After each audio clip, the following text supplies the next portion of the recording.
Hello my dear subscribers, మన ఫ్యామిలీలో పెళ్లి జరుగుతుందని ప్రీవియస్గా కొన్ని వీడియోస్ ద్వారా మీ అందరికీ తెలుసు. అయితే పెళ్లి రోజు దగ్గరికి వస్తుంది కాబట్టి ఇంకా అందరూ ఫుల్గా పెళ్లిలో అందరూ బిజీ అయిపోయాము.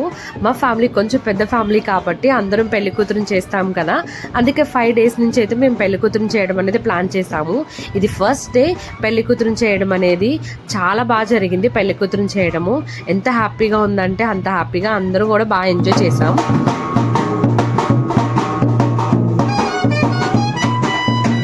పెళ్ళికూతురు అంటేనే నలుగు పెట్టడం చాలా ట్రెడిషన్ అయితే ఉంటుంది. కృష్ణాలో ఏ ట్రెడిషన్ ఫాలో అవుతారనేది ఈ వీడియో ద్వారా చూసేయండి. పెద్దవాళ్ళు ఎవరో ఒకరు అమ్మాయిని పీట మీదకి అయితే తీసుకురావడం జరుగుతుంది. దాంతోపాటు తోడు పెళ్లికూతురు ఖచ్చితంగా ఉండాల్సిందే.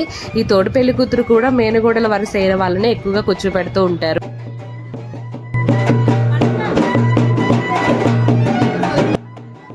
మన ఇంట్లో పెళ్లి కాబట్టి పెళ్లి కూతురు దగ్గరికి మెరుపు తీగలా వచ్చి అన్ని సర్దేసి వెళ్ళిపోయేదాన్ని.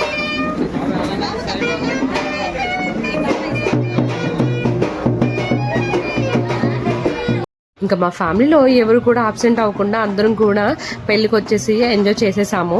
అయితే అందరూ కూడా చాలా బిజీ అయిపోతుంది.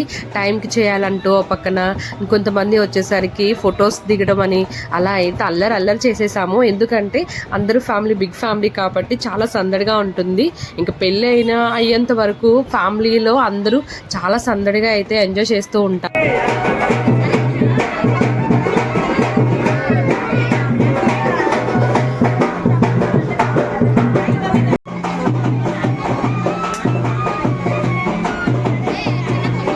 ఓ పక్కన ఫొటోస్ అన్ని దిగేసిన తర్వాత అసలైన తంతు అయితే మొదలైపోయింది. ఇంకా కృష్ణా జిల్లాలో ఇలా నలుగు పెట్టడం అయితే జరుగుతుంది ఫస్ట్ డే పెళ్ళికూతురు చేసేటప్పుడు. అయితే ఇక్కడ చూసారా ఎంత ఫన్నీగా జరుగుతుందో. ఎందుకంటే నాయనమ్మ మనవరాలు బాండింగ్ అంత బాగుంటుంది. వీళ్ళు చిన్నప్పటి నుంచి కూడా కొంచెం ఫన్నీగానే ఉండేవారు. చాలా బాగా చూసుకుంటారు కాబట్టి అత్తయ్య. ఇంకా అత్తయ్య చేతుల మీద కానీ ఇంట్లో పెద్దవాళ్ళ చేతుల మీద కానీ మొదటి ఏ కార్యక్రమం జరుగుతూ ఉంటుంది. నిజం చెప్పాలంటే ఇది ప్రతి ఫ్యామిలీలోనూ జరుగుతుంది. అయితే ఒక్కొక్క ఊర్లో ఒక్కొక్క ట్రెడిషన్ ఫాలో అవుతారు కాబట్టి ఈ వీడియోలో మీకు ఎక్స్ప్లెయిన్ చేస్తూ ఉన్నాను. ఇంకా అత్తయ్య అయితే నలుగు పెడుతున్నారు.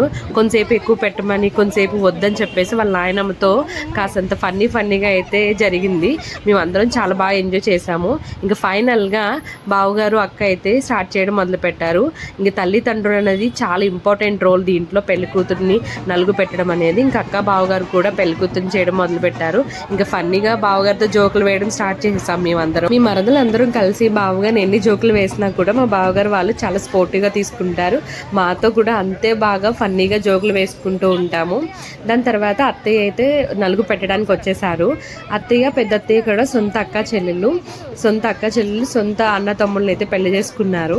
ఇంకా అత్తయ్య వాళ్ళు చాలా బాగుంటారు కదా. ఇంకా అత్తయ్య వాళ్ళిద్దరూ నలుగు పెడుతూ ఉంటే మేమందరం పక్క నుంచి చాలా జోకులు వేసుకుంటూ చాలా అల్లరి చేస్తూ ఉన్నాము. ఇంకా వీడియోలో అయితే కనుక మీరు లైవ్గా చూస్తే ఇంత అల్లరి చేస్తారా అనుకుంటారు. ఇంకా అంత అల్లరి చేస్తూ ఉన్నాము. ఇక్కడ మెయిన్గా ఇక్కడ గ్రీన్ కలర్ శారీ ఉన్నారు కదా అక్క మెయిన్ మాట. ఏదైనా ఫంక్షన్స్ పెళ్ళిళ్ళు జరుగుతున్నప్పుడు ఏది ఎలా జరగాలి, ఒక పద్ధతి ప్రకారంగా జరగాలని గైడ్ చేస్తూ ఉంటారు మమ్మల్ని. మేము సందడిగా అలా చేస్తూ ఉంటే ఏదైనా మర్చిపోయినా కూడా తనే మాకు ఇండికేట్ చేస్తారు, దీని తర్వాత ఇలా చేయాలని. ఇంకా మా ఫ్యామిలీలో పడి నవ్వు చచ్చిపోతామంటే ఈ బావగారు జోకులకే నేనైతే నవ్వు అసలు ఆపుకోలేను. పొట్ట చెక్కలైపోయినా నవ్వుతాను. అంత ఫన్నీగా జోకులు వేస్తారు మా కిషోర్ బావగారు. దాని తర్వాత పూర్ణ వదిన అయితే వచ్చేసారు. ఇంకా వదిన అయితే చాలా బాగా అందరితో కూడా బాగుంటారు కూడా. ఇంకా అత్త మేనత్తి కాబట్టి మేనత్త ఖచ్చితంగా పెళ్లి కూతురు చేసే తంతులో ఖచ్చితంగా ఉండాల్సిందే. ఇంకా అందరి ఫ్యామిలీతో చాలా సందడిగా గడిచిపోయిందండి. లేట్గా వచ్చినా లేటెస్ట్గానే వస్తానని చెప్పేసి మా హస్బెండ్ ఎప్పుడు డైలాగ్ వాడతారు, అది నిజంగానే జరుగుతుంది. అందరూ వేసిన తర్వాత లాస్ట్లో నేనే చేశాను ఇంకా పెళ్లి కూతుర్ని నలుగు పెట్టడం. ఆయన 5 రోజుల ముందు నుంచి పాపం ప్లాన్ చేసుకున్నారు లీవ్ పెట్టుకుందామని, కానీ కుదరలేదు. ఇంకా సరే వచ్చిన టైంకి తను ఫాస్ట్గా వచ్చి పెళ్లి కూతురుని చేసేటప్పుడు తను కూడా వాళ్ళ అమ్మాయికి నలుగు పెట్టడం జరిగింది. ఇంకా బాబాయిలు అంటే తనకి చాలా ఇష్టం అన్నమాట. ఇద్దరు బాబాయిలని కూడా చాలా ఇష్టపడుతుంది. ఇంకా ఫైనల్గా మేమందరం కూడా నలుగు పెట్టేసిన తర్వాత ఒకరి తర్వాత ఒకరు ఇంకా ఫన్నీ జోక్స్ ఏంటి ఆ రోజు చాలా బాగా ఎంజాయ్ చేసాము. నేనైతే పెళ్ళి తర్వాత మా ఇంట్లో నా పెళ్ళి తర్వాత ఇదే ఫస్ట్ పెళ్ళి జరగడం కదా, అందరూ చాలా బాగా ఎంజాయ్ చేసాం. కొన్ని ట్రెడిషన్ అయితే అత్తయ్య వాళ్ళ ట్రెడిషన్ని ఎలా ఉంటుందని నాకు కూడా కొత్త కాబట్టి నేను కూడా చూసేసాను. ఇక్కడ నేను కనకక్క ఎప్పుడు కూడా ఏ పెళ్ళి అయినా ఫంక్షన్స్ అయినా కూడా ఖచ్చితంగా మేమిద్దరం అనేది అక్షింతలు వేయడం కానీ, అక్కతో నేను చాలా బాగుంటాను, నాకు అక్క కూడా చాలా బాగుంటారు కూడా నాతో పాటు. చూసేయండి ఒకదాని తర్వాత ఒక ట్రెడిషన్ ఎంత బాగుందో మాది.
కృష్ణా జిల్లాలో పెళ్లి ట్రెడిషన్ ఏ విధంగా ఉంటుందో నా వీడియోస్ ద్వారా మీ అందరికీ కూడా తెలియచేస్తాను. ఈ వీడియో చూసి మీకు నచ్చినట్లయితే కనుక సబ్స్క్రైబ్ చేసుకోవడం మర్చిపోవద్దు, లైక్ అండ్ షేర్ చేయడం కూడా మర్చిపోవద్దు. Thank you.